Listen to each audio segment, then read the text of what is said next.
Have you ever felt a strange presence you can't explain?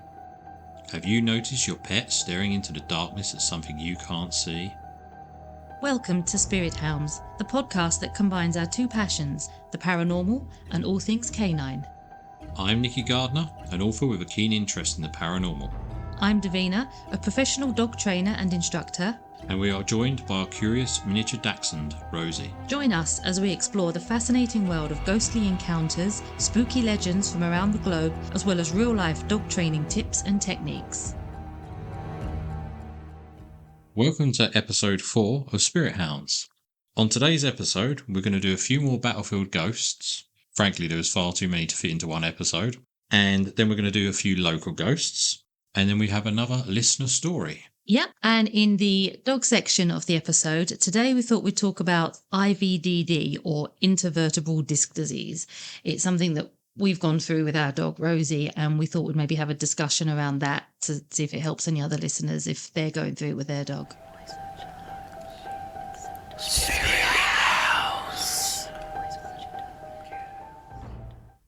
The area around Ypres in Belgium saw some of the fiercest fighting of the Great War, and in the gory battles that bear the city's name, the casualties on both sides numbered in the hundreds of thousands. One of the many who died at Ypres was an unnamed friend of Lieutenant William Spate.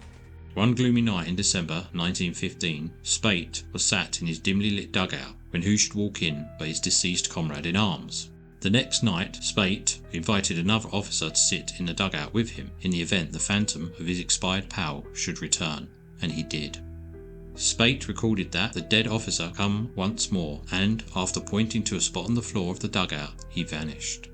A spooked Spate had his men dig a hole at the spot the spirit had pointed to. They discovered a small tunnel a few feet down, packed with explosives. The Germans had rigged a tunnel to blow 13 hours hence. The bombs were defused, and the men of the trench saved by the Spectre. So what are your thoughts on that one? It's a good story, if it's true, though I do wonder why Spate's friend had no name. When he was recounting this story, why couldn't he recall his friend's name? I would have thought it was out of courtesy for the family. Why? Because they might want to not hear that their son came back as a restless spirit. Really, do you think so? Possibly. I thought it'd be quite nice to think of your son as a hero coming back to warn his comrades that there's all these explosives packed under the tunnel to save everybody. Possibly, but then maybe they'd want to know more details about how he died, and maybe it's easier just to leave that to mystery. It's a terrible time, isn't it? Terrible things happening. I just thought it might be more of a courtesy for the family. Yeah, maybe. It was just a shame he couldn't have been named as this hero who saved his comrades from being blown up. Oh, true. One of the most chilling ghost encounters comes from the First World War at Mons, France. It concerns a Canadian soldier, Private Rex Cook. The story goes that on the day when the platoon of men were walking away from the lines after days of fighting, the lieutenant who was leading his men noticed one of them lagging behind. The officer went over to tend to the pale-looking soldier and offered him some food. The man took the food, and as their hands touched, the lieutenant noticed the soldier's hands were icy cold. After he returned to camp, the lieutenant couldn't find the ill, pale man, and asked around the camp to see if they knew where he was. The lieutenant knew it was Private Rex, as he knew all the men by name, and the fact that they had shared the most appalling of times in the trenches together. The lieutenant was shocked to hear Private Rex had been killed in action a few days earlier, and the men he was asking had attended the funeral. Did Private Rex not know he was dead? So what do you think of that one? Okay, so right, we actually got a name this time for this character, this ghost that appeared. So yeah, it sounds like he didn't know he'd died. But imagine actually handing him something. This is the thing. I mean, this goes back to something we briefly touched on during our first ever episode, but never actually sort of aired. We didn't actually put it on there where I'd done some research. And the idea was that all these ghosts throughout history that were seen were always solid. People would mistake them for real people, and then they'd just disappear, or they'd go out in the next room and they wouldn't be able to find them, etc. And the idea that ghosts were these spectral see-through things is actually quite a more recent phenomenon. Really? Yeah, and they reckon that's come around through things like double exposure on photos where people would get a spooky image and cinema and all the rest of it. It became a thing. There was, I can't remember the name of it, but there was a way of projecting things onto theatre screens as well to create that kind of image. So when you go to the theatre and they project things behind you. We actually saw that, didn't we, in the TV series Interview with a Vampire? The new series. The new series Yeah. where she was on stage, Claudia, the Yeah. vampire, and they'd project images onto the screen. Yes. So I think it all comes from that, and that became a new way that people would report seeing a ghost. Historically speaking, ghosts were seen as solid. Right. And to actually feel the hands being cold. Yeah, and the fact that it could actually take foods, I don't know if it actually ate it, No. He doesn't say. But he actually could hold a physical thing as well. Blimey, that would have really freaked him out after he found out that he'd already passed away. Yeah. Although, the skeptic in me Yeah. would say, I'd imagine, I mean, there's no description, these men would be covered in mud, filth and grime for days of being shelled and fighting in the trenches. They're all wearing the same clothing. Mm-hmm. How easy would it be to confuse one for another one? Well, I'd imagine some of the regiments might have got a bit mixed up. You might have had the odd person maybe in your group that wasn't there before. Would that have ever happened? I don't necessarily think that, but I'm thinking more, how do you tell one man from another man if they're all wearing the same clothes and covered in mud? Yeah, that's true. They're all going to be pretty cold anyway, I suppose. Yeah, and in shock maybe. So unless he had a very, very long conversation, so you were like, oh yeah, that's so-and-so, I could see how you'd be confused. Plus, your memory's going to be faulty on the front of the lieutenant, because the lieutenant's in war. It's very stressful. He's trying to get his men through it alive. So he's under a lot of mental strain. That's so true. he might mistake one day for another day, or something that happened. Maybe he did talk to the real Private Rex, the day prior to him dying, and it's just all muddled up in his head. So is this a story he recounted after the war then? Yeah, I believe so, yeah. Okay, so he might have misremembered something perhaps. Yeah. Okay. The sheer amount of stress and terror these men were under. Oh, yeah, absolute hell, wasn't it? But if it is true, my God, that's going to freak you out for the rest of your life. Yeah, it's a good one though. I do like it. I do like the idea of these spectres appearing during the war. Yeah, when they actually have proper communication with the person who's encountered them, actually talking to them, handing them something, having a conversation with them, and then finding out, oh no, that person died a few days ago. Yeah, okay. On to the next. One of the most famous of real-life ghost stories comes from 1919, just after the First World War has ended. This amazing photo shows Freddy Jackson standing with his Royal Air Force comrades in possibly one of the first RAF photos ever taken. Nothing seems to be amiss, apart from one dramatic twist. Freddy had been killed 2 days before in a propeller accident. Freddy's funeral had taken place the day before, so his face was still firmly imprinted in his friends' minds. When the photo was developed, the members of his air squadron all identified him straight away. Freddy must have known he had died and wanted to have his photo taken for posterity. His face can be seen, top row, fourth from the left. I urge people to look it up just in case we haven't got permission to share it. So what do you think of that one? I remember this picture. I do remember having seen this over the years. It's quite a famous picture, yeah. It is. It's very faint when you look at the original, copy of the original picture. It is quite faint, but when it's zoomed in, you can see him looking out. You can pretty much see half of his face. Yeah, he is there. So there have been updates. There's a guy who's been looking into this. Are you going to ruin story. this? Are you going to ruin this for everyone? No, but there is a man who has been looking into this for the last few years, and he did put an update in 2015 on this website called skeptic.com. So he was looking into this picture just to see whether people were misremembering the dates of when the picture was taken compared to when he died, just in case there was any problem with the dates and he was just in the picture, and then after the fact people were saying, oh no, he died before it was taken. Apparently, it has actually been corroborated that he died in a hospital about the same time that the picture was taken. And the hospital was something like 225 miles away from the base where the photo was taken.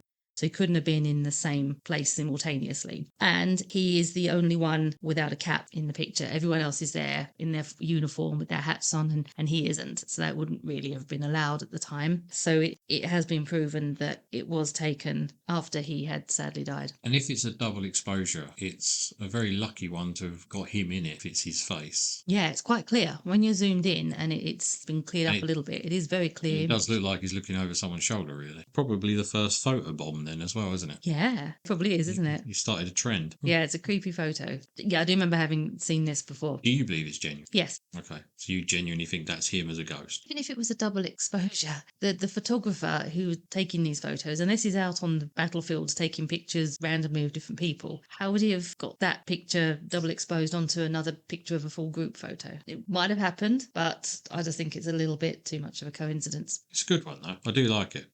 Okay, next will be Ghosts from Essex. So the next few stories are from the Colchester Museum's website. Early one Tuesday morning, Chris was opening up the Natural History Museum. It had been several days since he had last been in the building, but as he shut the alarm off, he noticed something odd. The usual animal noises that filled the gallery were echoing through the cavernous building as normal, but there was something else. As Chris made his way to the front desk, the noise got increasingly louder, and he realised it was the sound of a clock. This was odd, as he wasn't aware of a clock in the museum at all. Most staff and visitors used their phones to check the time. He tried to get closer to the source of the sound, and found himself at the large wooden doors at the back of the museum. The sound seemed to be coming from outside. Unlocking the back door, which was not usually open to the public, he peered out into the bright sunlight to see if anything looked out of the ordinary. The sound was louder now, but there was no noticeable change to the area surrounding the museum. As he stepped outside, Chris noticed the sound came from a collection of gravestones to his left. All kinds of thoughts were running through his mind at this point. What could it be? Was he in danger? What was making that sound? As he approached the graves, he realised one in particular stood out, and the sound seemed to be focused on that area. Again, nothing seemed out of place. The ground was not disturbed, and the graves were fairly clear of vegetation, so anything unusual would have been noticeable. As Chris stood in front of the larger grave, the ticking sound immediately stopped. He bent down to read the inscription.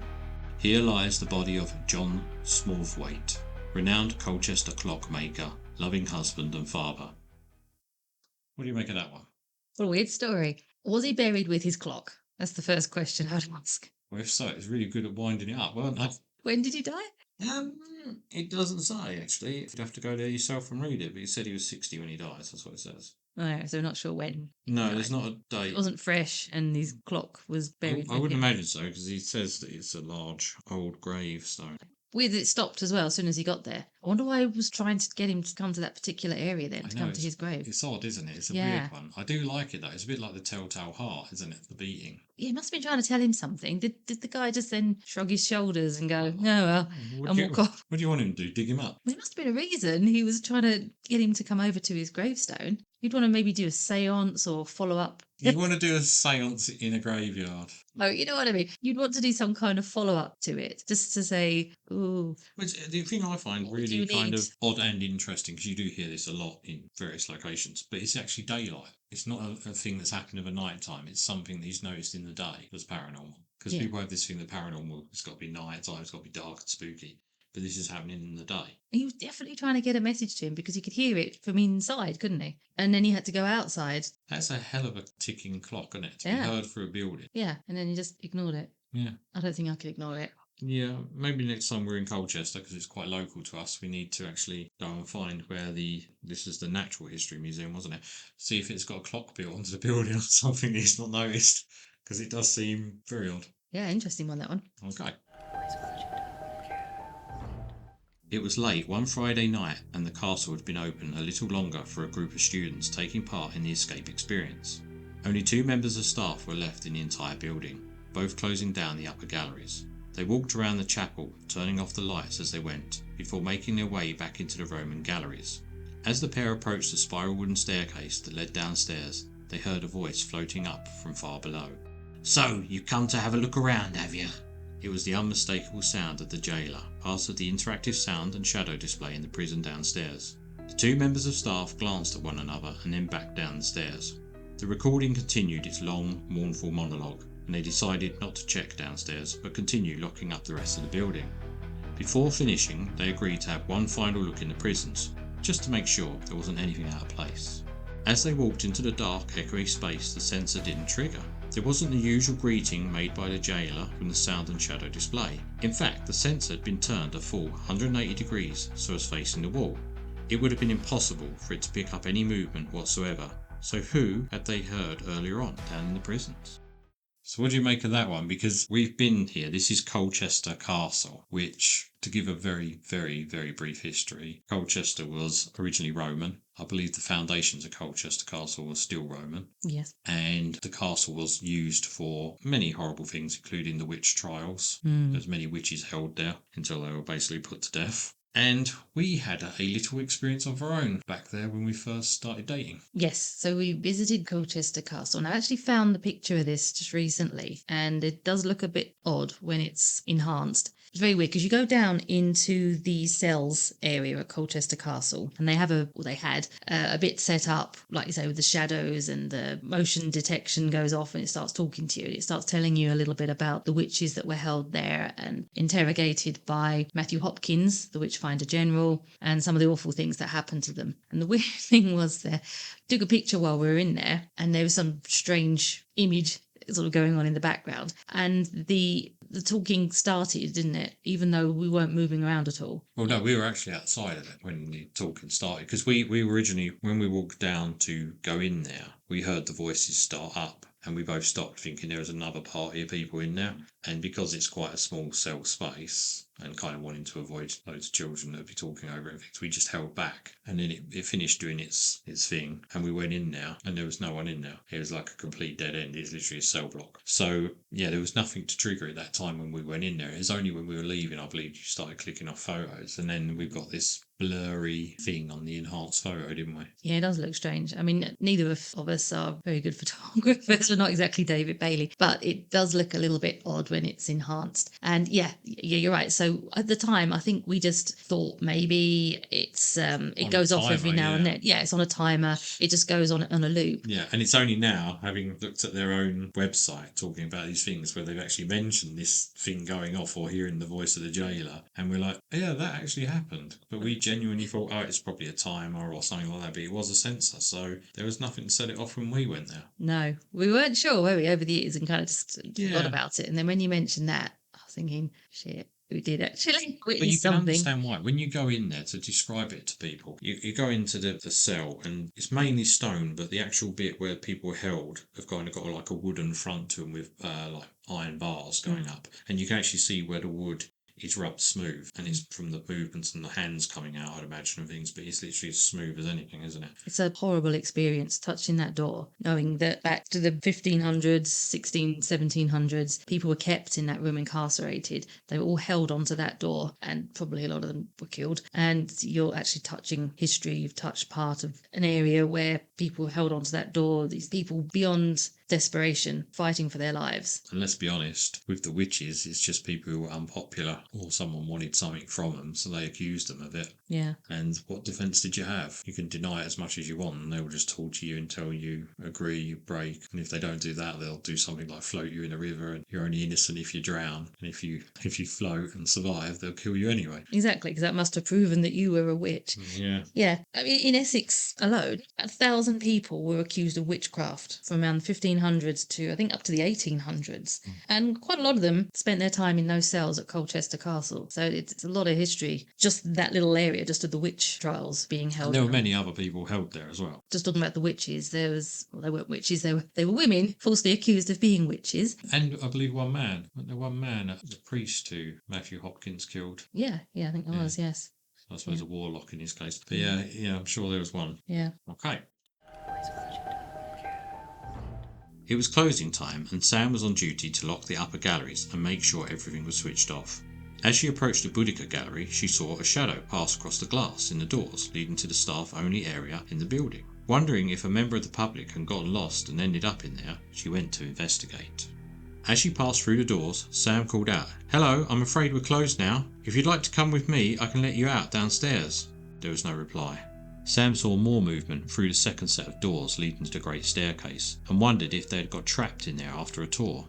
As she headed towards the gate, a figure appeared to limp out of the shadows towards her. As Sam approached, she started to slow, feeling something wasn't quite right. The figure, rather than becoming clearer as it approached the gate, appeared to be growing darker, as if engulfed in a thickening cloud of fog. Suddenly, the figure vanished entirely. A name echoed clearly in Sam's head, almost as if the entity had been calling out to her his whole time. James Parnell. Okay, so that is also Colchester Castle. What's your thoughts on that? Who's James Parnell? Well, James Parnell, he was a Quaker.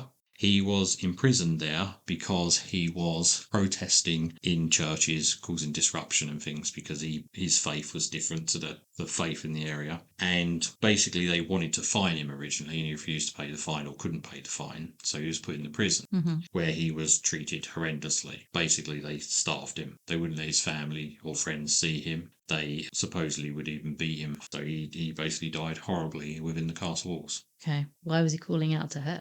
Is it another one where they're reaching out to people and there's no follow-up? You need to know what they needed, what they wanted, and what the follow-up is. Well, yeah, I see what you're saying. I mean, also, the skeptic in me just thinks when someone's working in a museum and they've got the history around them, it's very in their mind. Yeah, that's true, yeah. So are they imagining it? I mean, maybe they did see the entity, but maybe the name they imagine is because that's the first name in their head because they walked past an exhibit or a thing with it on. You know, that subliminal messaging kind of thing that can go on. But you got to feel sorry for him. I mean, to be just locked up and basically starved and beaten until you die. For his religion was slightly different, basically. Yeah, he paid heavily, didn't he, for having such a devout intensity with his own religion over the others to want to go to those if you look him up, the Quakers basically kind of named him almost like a saint. Oh, really? So he's kind of martyred, was he? He was very young. He wasn't old. He was quite young. I think he was in his 20s or 30s. But they called him like the boy saint or something. Oh, so he was really young. Yeah, he was really. Look him up. Okay, let's look him up. Stand by. Okay, here we go. James Parnell, baptised 1636 to 1656, was an English Quaker, preacher and author. As a teenager, he became a nonconformist, visited George Fox in prison in 1653 and joined the Society of Friends. He is known as the Boy Martyr. George Fox was the guy who started the Quaker movement. They are basically Protestant Christians. Right. They are called Quakers by other people, really, because the founder of the movement, George Fox, once told a judge to quake before the authority of God. And it just caught on, so they become the Quakers. Okay. Just a little bit of history there. Yeah, so it says about his arrest and his death, again on Wikipedia. Parnell was arrested on Sunday, 4th of July, 1655, as he walked through Colchester after disrupting a church service in Great Coggeshall. He was charged with blasphemy and other offences and was taken to the county jail in Colchester Castle. During his trial, he was acquitted of all charges by the jury, but the magistrate fined him £40, which he either refused to pay or could not pay, as you said, as he had been disinherited by his parents. He was returned to jail, where he was kept in terrible conditions, forced to climb a rope to reach his food. Blimey. Local Quakers were prevented from helping him. By the spring he was so weak that he could not eat, dying on the 10th of April 1656. So how old was he? It looks like he was about 20 years old, I think. Okay. Yeah, he was really young. Oh, bless him. But to have such a strong conviction. People did then, though, didn't they? They thought their immortal soul. Yeah. You know, they were going to spend longer in the afterlife than they would in the living, so they dedicated themselves to getting to that point. Well, if we did reach out to that woman, if it was real and it wasn't just something subliminal, subconscious in her mind, then I wondered why he was still so ill at rest. There are a lot of ghosts at the castle. There are loads of other stuff. Really? Yeah, I mean, again, we might have to spend an episode talking about castles in general. And we do know from when Boudica actually attacked Colchester, people actually went and hid within the castle and within the temple. I think loads of them burnt to death in the temple, didn't they? Yeah, they set fire to it, didn't they? Which was above that, wasn't it? Weren't it originally the foundations of the castle? Yeah, I believe so. So literally loads of Romans were burnt to death on that spot. There's a lot of history. There's a lot of history around Essex. It'd be good to delve into some more local history stories. But Colchester Castle, yeah, there's just layer upon layer of stories there. There's quite a lot of witchcraft around Essex. We did visit the area where Matthew Hopkins, also known as the Witchfinder General, there was a film in, I think it was the 70s, with... I know the name you're thinking of, the one with the Vincent voice. Price. Vincent Price, yeah. Vincent Price played the Witchfinder General. I mean, the real Witchfinder General, I think he was a lot younger when he died. And Vincent Price was looked like he was in his What did he die of? Was it 60s. TB? I can't remember exactly what he died of. We'll maybe do a deep dive into that on one of the future It's not episodes. really paranormal though, is it? I mean, I know he's saying witchcraft, but we all know he was basically getting paid to kill people.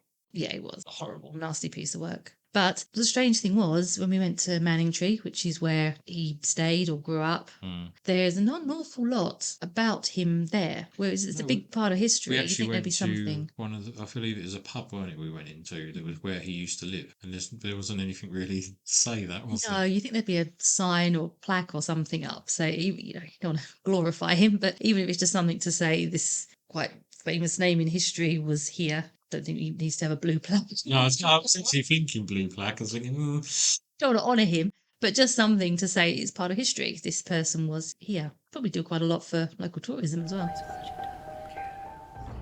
Now for something a little bit different.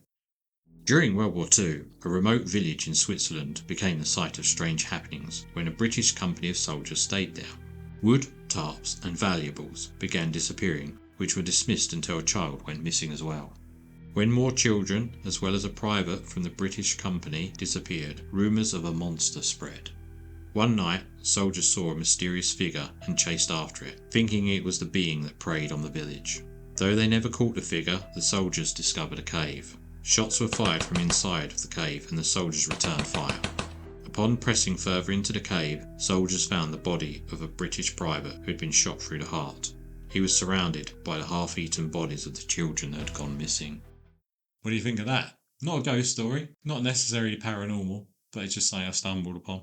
Bloody hell, Nicky. The worst thing is, the private didn't go missing until after some of the children had gone missing. So he was there in the regiment still, happily coming back after taking the children, eating them. Were they not feeding the soldiers or something? I have no idea. I mean, I would have thought at this point the war was slowing down a little bit. I might be wrong. Oh, so he was getting bored, was he? And he just wanted some action. Bloody hell. That's horrible. It is quite horrible, but I just thought it was quite interesting. I stumbled across it like I did the previous episode with the UFO Red Baron story. You do discover these weird stories when you start diving into things, but yeah, it's quite shocking. And what's the moral of the story? Take a packed lunch with you. No. The moral of the story is sometimes the living are more scary than the dead. I think the living are always more scary than the dead.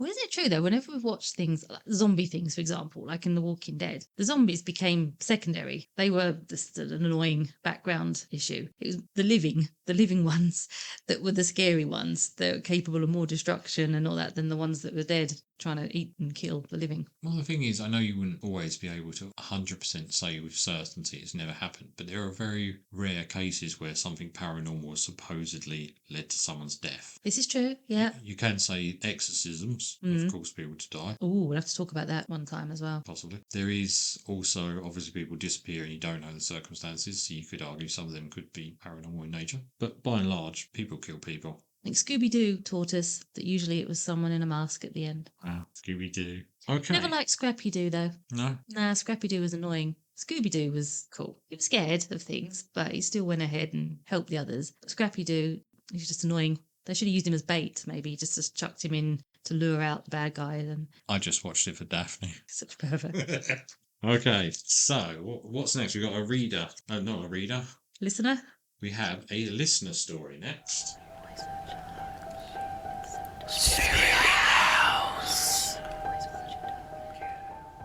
Listener submission.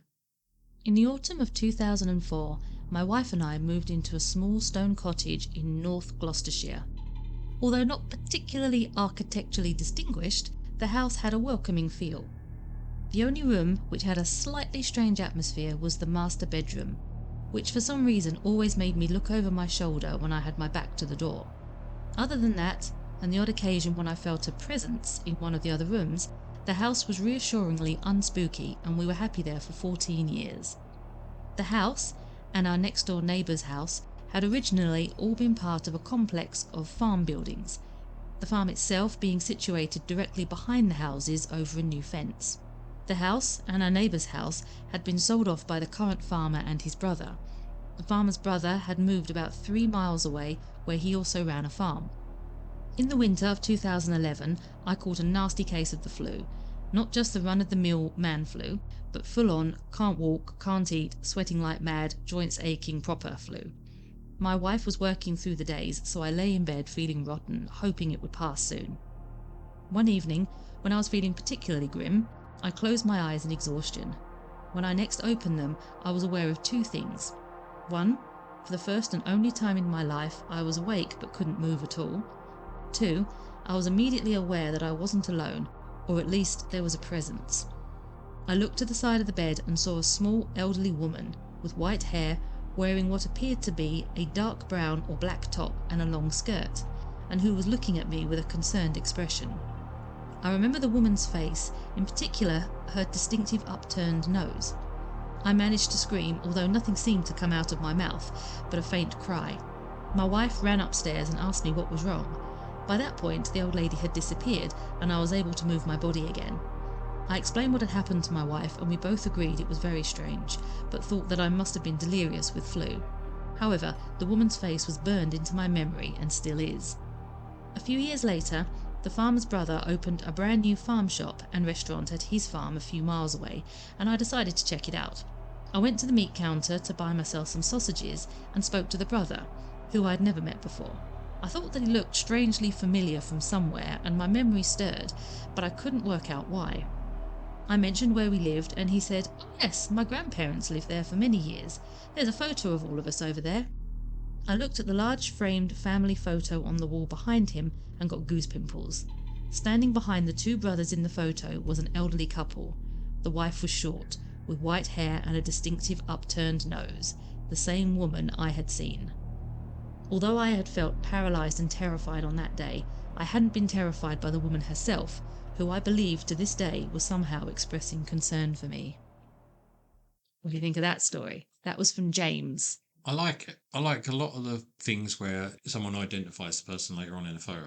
Yeah, it's pretty cool, isn't it, when that happens? Well, not cool. It's spine-chillingly terrifying, but... Although what he describes going through is very much like sleep paralysis. The Yes. skeptics would say, anyway. Which is? It's when you go to sleep and you enter a dreamlike state, your brain basically sends you into this sort of state so you won't hurt yourself by acting out your dreams. Okay. So, like if you're fighting a monster in your dreams, you won't lash out and smash your arm into the wall. Or kick your partner in the face or anything like that. That kind of thing. Okay. But they believe that this sleep paralysis is when consciously you wake up, but you can't move your body yet. It takes that time to get that emotion back. Which in itself is going to be terrifying. Oh, yeah, you're it must be horrifying. mentally awake, but physically can't get away. So what manifests around you then? Is your brain sort of asleep, but sort of awake? Can be, yeah. So it's manifesting something around you. Yeah, which is kind of Unless weird. it's a real thing that's manifesting. I find it very odd. You can do that, and then you can also have, on the other flip side, you have sleepwalkers who are asleep but acting out everything. Sleepwalkers acting out things, because I've only ever heard of sleepwalkers walking to the fridge or walking around outside. Are they actually dreaming of doing something? I never hear of them dreaming I'm sure, at the same time. And you might want to correct me if I'm wrong, I'm sure we even watched a programme where a guy got in his car and drove to the shops in a sleep state. I don't remember that, but maybe, yeah. And I do have, I won't name which family member, I do have a family member that was a sleepwalker.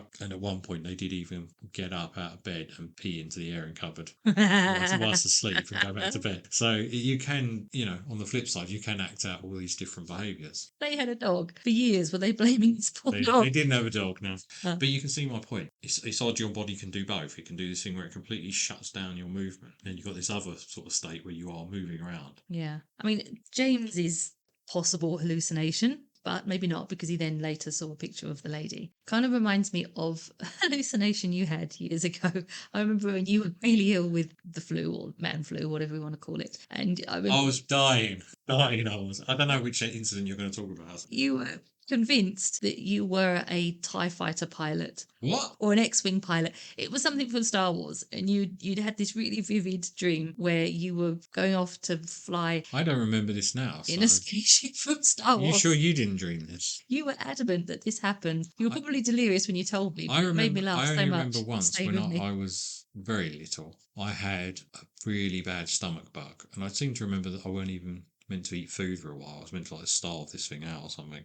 And I was delirious then. And I had a fever, we just drenched in the bed. And I had a dream then that was one of the most bizarre things ever. And I remember just talking like numbers. I was just talking numbers constantly. like coordinates or something. I was just spilling out all this stuff. And in my dream, which doesn't even relate to it, I was building some like giant pyramid with loads of other people. It's very Okay. bizarre.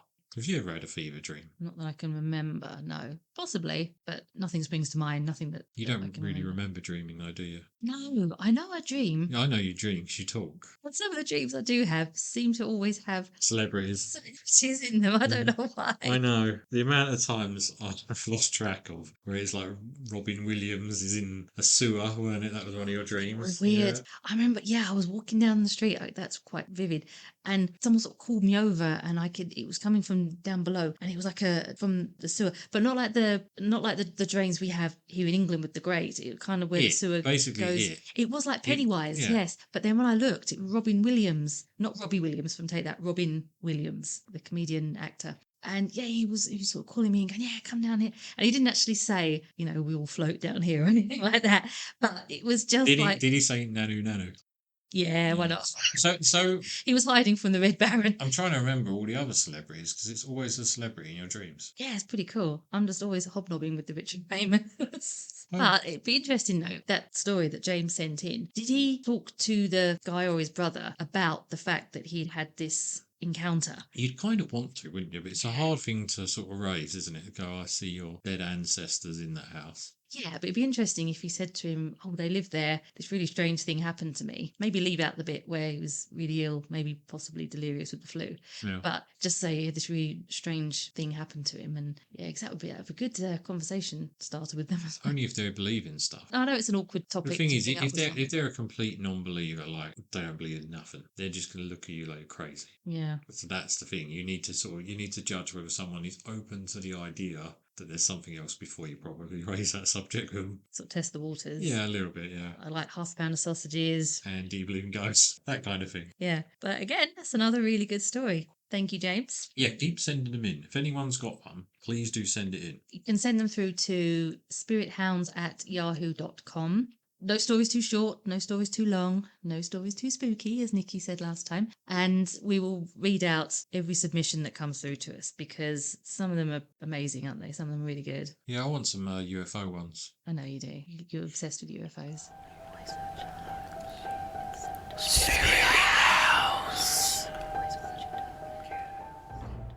Before we go on to the next section, I wanted to ask if there's anything from your childhood, something that happened to you or something said to you therapy. that still gives you the heebie-jeebies today. And the only reason I ask this is just there's a lot of things that happen when we're young in our formative years that go on to still play in our subconscious when we're older and stick with us, whether it's being told not to walk under ladders and things like that, or religious things that are told to you when you're younger, or spooky things that your parents have said to you. And I just wondered if anything has stuck with you since childhood that you now have in the back of your mind, the thing that makes the hair raise in the back of your neck. Okay, so my family are not religious, Okay. so I wasn't brought up with any of that. I think I watched the movie Aliens when I was far too young to be watching the movie Aliens. And it weren't the big aliens that scared me, it weren't all the shooting and all the violence. It was the facehuggers. And I do remember being under 10, don't know how old, and I used to sleep and I used to have the blankets over my mouth. That fear, even though they're not real, even at that age, but that fear of that thing falling up and doing that. Is that where your fear of spiders comes from? I do wonder if that is. I mean, I've kind of got over that a lot from what I used to be. I used to be really bad with spiders. Yeah. But now I'm quite happy to leave them in a room and stuff. Not as bothered. Yeah, you're happy to leave them in a room for me to get rid of. Well, no, but I won't feel the need to crush them and kill them like I used to. Yeah, okay. What about you then? So the same question back at you. Okay. I mean, I know you're scared of spiders. Yeah, I don't know where that comes from. Yeah, You I don't like lived in spiders. Australia. I think there's probably a reason why you'd be scared of spiders. They're massive out there. Yeah, it could be that. But the one thing that sort of stuck out in my head was I remember being really young. I can't remember how old, but I was in the bathroom, I don't know, brushing my teeth or brushing my hair or something like that. And my grandfather saying to me, if you keep looking in the mirror all the time, one day you'll look up and there'll be someone behind you. And oh my God, I can remember the Why? feeling now. Why would he do that? Why would you say that to someone you love who's younger than you? Why would you put the fear into them? I don't know. Parents do it all the time, though. Do Tell they? you go to sleep, or that monster's going to get you that's under the bed. Don't Yeah, they? my parents used to do like a nursery rhyme or something. Okay. No, I don't know why he said this thing, but to this day, I remember how I felt. It was that moment, a bit like in the film Jaws, where Chief Brody's on the beach, and you know, where he looks out and that amazing bit of cinematography happens where it sort of zooms in and you hear this thing. I remember that feeling of, oh my God. And even now, subconsciously, probably more so if we've just watched something scary on the TV, probably got a heightened state of emotions. Sometimes I'll be in the bathroom, sort of brushing my teeth and that, and my brain will be going, right, you know, when you look in that mirror, there's going to be something behind you. It's overdue. It's got to happen right now. Don't look up. Still, better there than in the car. If you look in the rearview mirror and you see something that ain't meant to be there, you're crashing.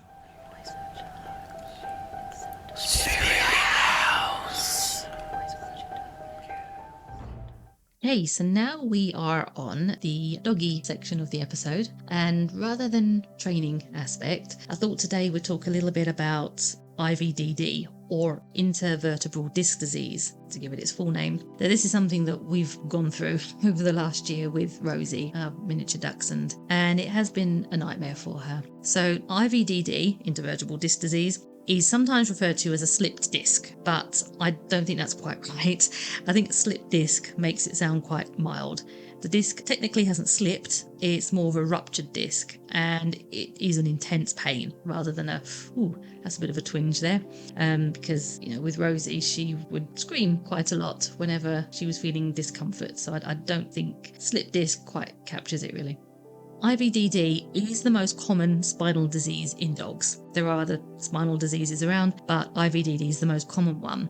And sometimes cats get it too. It affects around 2% of dogs.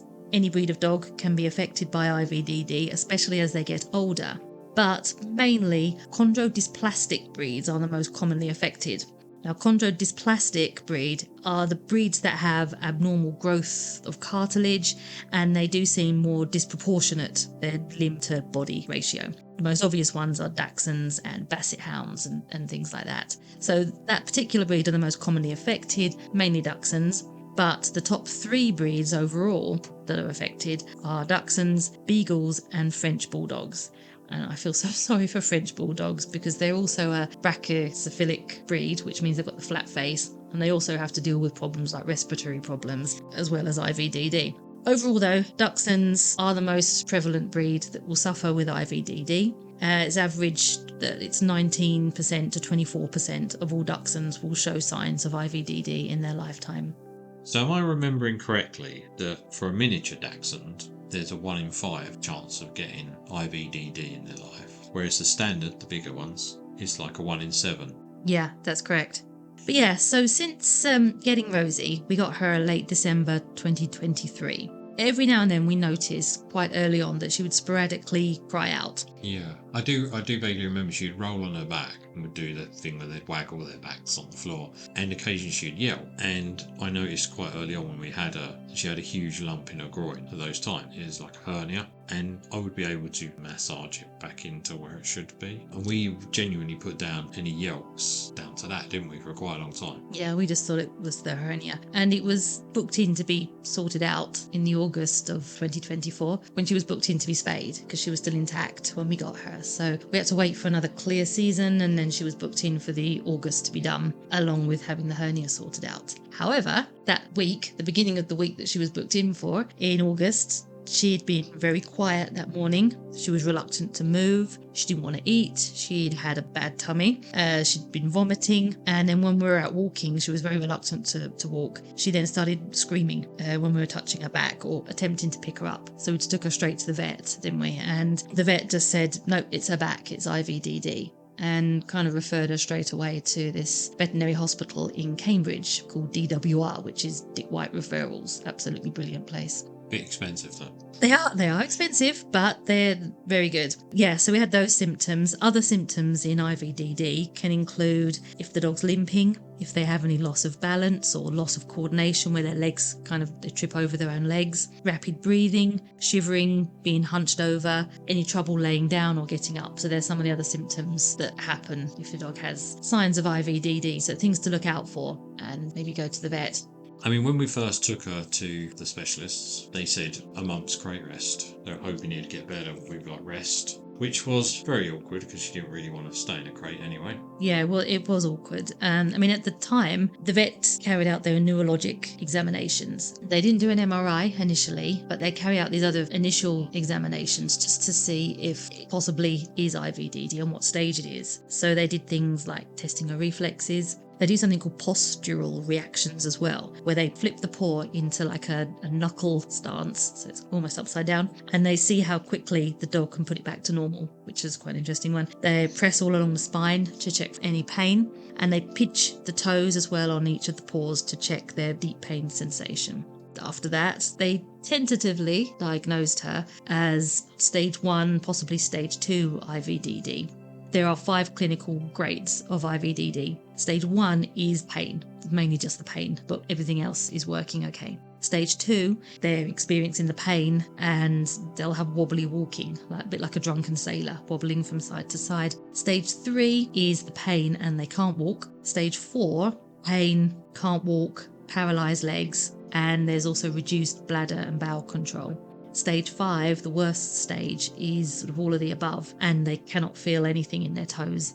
So it is hard to definitively diagnose IVDD without an MRI or a CT scan, but initially they thought it was best to try some conservative management, which is non-surgical. Like Nicky said, crate rest for a month with pain medication. So she didn't like it. She was only allowed out of the crate for 5-10 minutes a day on a lead for toilet breaks only. It was a very confined space as well, so that restricts their movement, prevents further pressure on the spine. It helps reduce the pain and allows the inflammation to go down while they're on their medication as well.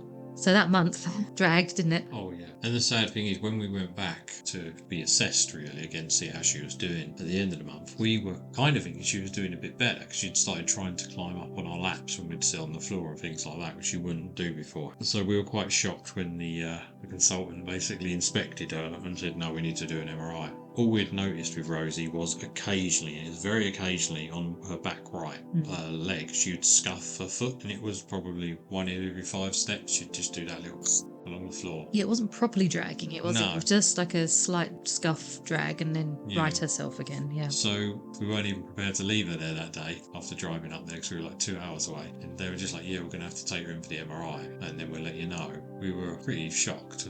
Yeah, we didn't know things had escalated that quickly. The crate rest had helped a bit, but obviously not fixed it completely. Yeah, so they kept her in that night and they did an MRI the next day. Because we'd fed her, we didn't know not to feed her when we took her there. And one of the main things you don't do is feed them before having an MRI or a CT scan. They have to sort of fast her a bit. Originally, they didn't want to put her on her back for the MRI because there is more risks that when something's bad, it can potentially make it worse. So that's why they went for the originally just to rest. But when they saw it was getting no better, they said, like, we've got to scan this and see, which really gives us peace of mind as well, because at least we know what we're dealing with at that point. And then we had the phone call to say, yeah, it is, I believe, stage 3, wasn't it? At that point, it was still stage 2, stage 1 and stage 2. She was still walking, although she wasn't doing the drunken sailor wobbly walk, but she had that sort of slight scuff. So it's still stage 1, stage 2, but after they'd done the MRI, they did confirm that one of the discs had exploded and the material was compressing her spinal cord by about 50% on one side. it was quite shocking because it was only one.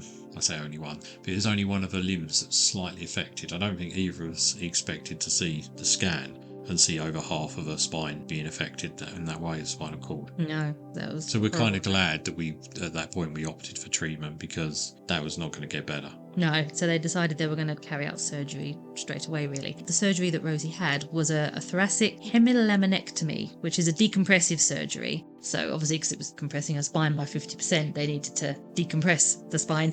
And basically, they cut out what's called a window, so the surgeon can see the vertebrae, which are the bones of the spine, and then cut through to see the spinal cord as well. They removed the ruptured disc material from the spinal cord itself, and she ended up staying in for about 5 days, I think, in total for recovery time.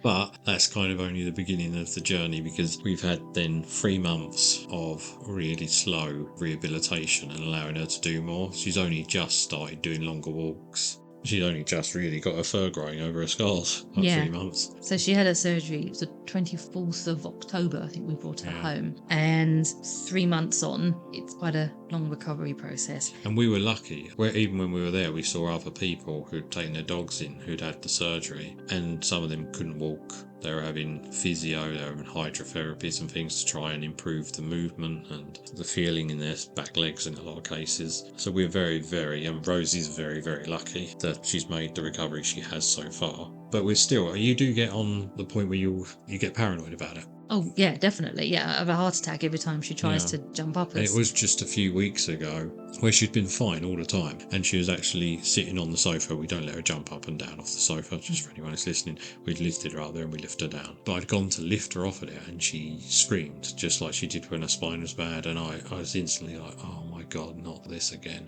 And it was a few days afterwards, after the incident, she was laying on her back in the sun, and I thought, she's got a funny hair there under her chin, and I was touching it and it felt quite stiff, so I grabbed it and I yanked it, and a massive grass seed come out. You know, you see at the end of the grass, it burrowed its way in there. So we think that was why she actually screamed that time, because we've not had an incident since. No, it was in between her chins, wasn't it? Yeah, but that's how paranoid you get with it. As soon as they start screaming, you're like, oh, it's the back. Yeah. Oh, it's the back. If they walk funny, oh my God, what is it? Anything, straight away you think it's their back, even though other illnesses are available as well. Yeah, so when she was initially discharged home the end of October time, we were on another month of strict crate rest. And obviously she just had spinal surgery, so she couldn't move around very much. And they gave us... Being fair, we were also pretty much scared of handling her, weren't we, at that point? Oh yeah, I didn't want Because you're so scared you're going to hurt her. Yep, she was downstairs in the lounge, not upstairs anymore. I wasn't going to carry her up and downstairs. She was going to stay downstairs. And we took it in turns, sleeping downstairs with her, so she wasn't on her own. We had to keep an eye on her anyway. We were given physiotherapy exercises to do. She was only allowed out on her lead and a special harness on for a few minutes each day to have her toilet breaks, then back inside, in you go in the crate. The crate itself was actually just a pen. It wasn't a proper crate, because the crates have a bit of a lip that you have to step over where the door is. And she's short, even for a dash down. She's tiny. So we didn't even want her stepping over something. They're not even supposed to step over something the height of a garden hose. So the lip of a crate was no good. So we had to just have a pen that was flat to the we had floor. to build a very low incline ramp at the back of the doors, didn't we? Just because we knew we couldn't constantly lift her in and out. We couldn't have her jumping over the door frame, so we had to build a ramp, with a very gradual slant on it so she could get herself in and out. Yeah, the month went past. Then she was allowed out with restricted access. So she was only allowed out in the lounge area and in the garden. She wasn't allowed the full access to the house. Obviously no more jumping around. Not that she ran up and down the stairs anyway, we never let her do that, but she would try and jump up on the bottom step in our hallway and maybe try and jump up onto the furniture. We had a little ramp that would go up onto the sofa. That's now gone. She's not allowed to walk up the ramp onto the sofa. We have to lift her up and down because we don't want her walking up the ramp and then leaping off the sofa onto the floor. So that's all changed. And she was only allowed 10-minute walks each day outside for the last couple of months. That was all she was allowed, 10-minute walks a couple of times a day. So we got a stroller. You can get doggy strollers, a bit like a pushchair, but mainly for dogs. You do look slightly insane using them though. Yeah, you do a little bit. People do a double take and they go to look at the stroller thinking there's a little baby in there and there's a dog staring back at them and they go,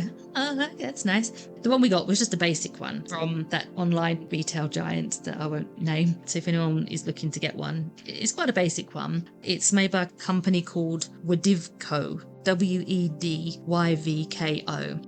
It's for small, medium dogs up to 48 pounds or 21 kilograms.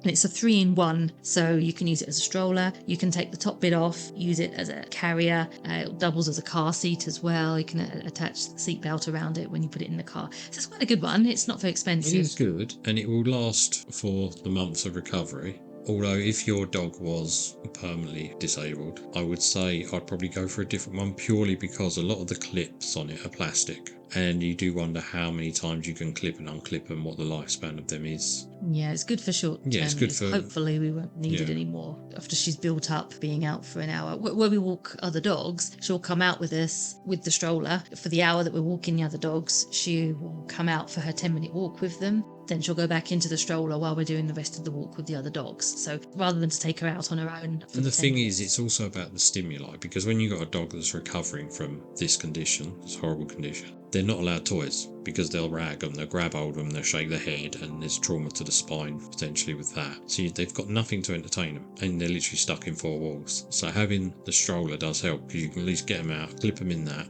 wheel them around, they get some sniffs, they get to see other dogs, they get a bit of fresh air, tire them out, a bit of stimuli. So I do think it is invaluable, really. It is. I mean, there are lots of charities out there who can loan strollers, dog wheelchairs, the drag bags, any other mobility aids for dogs for free. If anyone has equipment that they no longer need, you can donate your equipment to these charities for others to use as well. And some of the registered charities in the UK, I made a bit of a list in case anyone listening wants to get in touch with them. There's one called Winston's Wheels. There's UK Dogs on Wheels. Broken Biscuits is another one. Pepper's Place. And there's one called Pumpkin and Friends. So these are all registered charities. You can contact them. They can sort out equipment for your dog. You can spend hundreds and hundreds of pounds on some of this equipment. It's crazy. If you just need a basic stroller, the one I mentioned before is the one that we've got. Hopefully, if we don't need it anymore, we could maybe pass it on to one of these charities and another dog can get some use out of it as well. When Rosie was in her crate rest and not allowed out, she was so bored. As Nicky said, she wasn't allowed toys. She's only just been given the go-ahead today from the consultant. We had to send video footage of her progress, and she just got back to us today to say that she's now allowed toys again. So she was playing around with her little toys earlier, bless her. We did even let her watch some TV that's doggy-friendly TV, Bluey. She did like Bluey. I was trying to figure out why dogs tend to like Bluey. It's quite high-pitched voices. I think because the characters have this Australian accent, and the voice kind of goes up, and it's all very exciting. And you see the dog's ears and their head tilting from side to side. I apologise to any Australian listeners for that accent. An Australian accent. Wasn't I was it? born in Australia. I'm allowed to do an Australian accent. I didn't say it was a good Australian accent, but it was an attempt at an Australian accent. But anyway, yeah, we had to find inventive things for Rosie to do to keep her mentally stimulated, even though she couldn't be physically stimulated, but at the same time not to eat too many treats because she wasn't exercising. I have put together a list of some things that people can do if they do have a dog that has to have some crate rest. Here's a list of stuff that we did that we think might help other people. So the first one, play classical music. It really does help keep dogs calm. So classical music lowers the cortisol levels, which are the stress hormones. Also, a lot of classical pieces have a slower tempo, a lower pitch, and fewer dynamic changes, they call it, which has a calming effect on a dog's nervous system. The top 5 classical pieces of music recommended for dogs are, at number 1, there's Vivaldi, The Four Seasons, Summer and Winter. Sorry, the way you started that. Number 1, it's like the hit chart. Number 2 is Bach, of course it is, with Toccata and Fugue in D minor. At number 3, 4 and 5 are all pieces by Beethoven. So at third place, you've got Beethoven's Piano Sonata number 7, the 4th movement. Then at 4th place, you've got Moonlight Sonata. And in 5th place, Für Elise, again by Beethoven. Other things you can do is put an item of your clothing, something that smells of you, a t-shirt or something like that, in with the dog, so it keeps them calm and reassured that your scent is with them all the time. Spend time together as much as you can. Your dog's going to be bored out of its brain, stuck in a pen or a crate all the time, so as much time as you can spend with them, the better. I would say with Rosie, one thing she loves to do is sunbathe. So we did move her pen to the back windows where the sun came in and set her little sun deck up so she'd sit there in the sun, and that would kill a good couple of hours. Yeah, she was quite happy sunbathing, wasn't she? Try and get some activity toys, things like kongs, snuffle mats, things you can hide food in, even a blanket that you can wrap some food up, wrap some treats up in some paper, and they have to snuffle through to find the treats. It stimulates their senses and helps with enrichment with them. One thing we could do, even though Rosie wasn't allowed to play with toys, one thing we did try and do was play a game called Name That Toy. So she's got several toys that she really, really likes, and although she couldn't play with them, we could sit in the pen with her, hold a couple of the toys behind her back, hold them out in front of her and say, touch squirrel. And because she knew who Squirrel was, she had to put her nose out, touch the right toy. If she got it right, we'd say, yes, good Squirrel, and then give her the treat. And then swap out that toy for another toy, and then hold it in front of her, touch Piggy. And she'd have to stick her nose out, touch the piggy to get a treat. So that was quite fun. Again, you're giving the treats, but you don't have to always give treats. You can use their own daily food ration instead of actual treats, so you're not overfeeding them. You can also try and take the opportunity to get them used to having their teeth cleaned, or maybe their nails clipped. If they don't like things like this in normal day-to-day scenarios where they'd run away from you, they are a bit of a captive audience. So gradually get them used to the toothbrush. Obviously don't pin them down or anything because they're recovering, but just sort of get them used gradually to touching the toothbrush, getting used to the toothbrush being in their mouth. And it's fair to say, Rosie actually loves having her teeth done now. She does now, yeah. She gets really excited. Go and when get the that toothbrush and she's skipping around your feet waiting for you to sit down and start putting it in her mouth so she gets some food after. Yeah, as soon as we say teethies, she's there, tails wagging, and she loves it. Not so much with the nail clipping yet, but couldn't do everything with her. Schedule their toilet breaks for every 3-4 hours. That's a good rule of thumb, really. When you've got a dog in crate rest, take them out every 3-4 hours for a toilet break. Keep their crate or their pen obviously at floor level, as we discussed before, and in a quiet place in a room that's away from heavy foot traffic. So they're going to be in the same room probably as you in the living room, but maybe in a quiet area. So there's not constant foot traffic going back and forth all the time. So they've got a quiet area as well to sleep in. If they get quite cold, because they're not moving around very much, they're probably going to feel the cold a lot. You can use a hot water bottle if it's wrapped up in a blanket or something like that, so it's not hot to touch. Maybe something called a snuggle buddy as well. We got one for Rosie. She wasn't very enamoured with it, but it's a little toy called a snuggle buddy, and they can sleep against it. You can put a heat pad inside it so it makes it warm, and you can also put like a fake. It comes with a fake heartbeat that you can turn on, so it makes it feel like it's something with a real heartbeat that is supposed to help reassure them and keep them calm. So that's called a snuggle buddy. As Nicky said before, you can put dog TV either on a tablet or on your TV. On YouTube, there are lots of doggy TV channels, and we put Bluey episodes on as well. I also would say that she really did find putting rain noises on used to help her sleep. Yeah, over night time you Yeah, can I have used that to put playing. that on YouTube, and that used to really send her to sleep. Yeah, just lots of soothing sounds for her.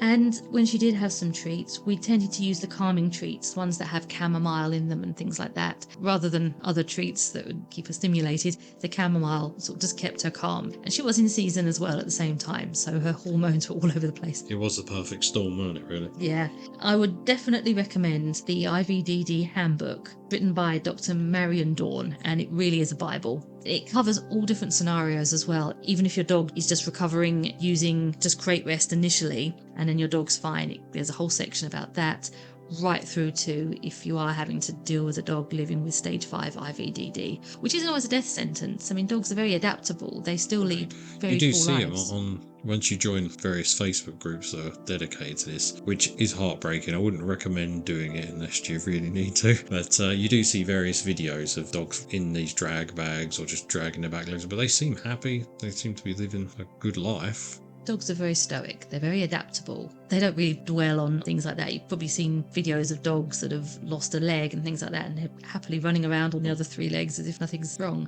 You know, as humans, we tend to go, oh God, that's a terrible thing. What can we do? But dogs are very adaptable. And like Nicky said, there's lots of support groups on Facebook, so there's plenty out there to help you. But definitely the IVDD handbook is a great book to have. It's a great source of materials as well.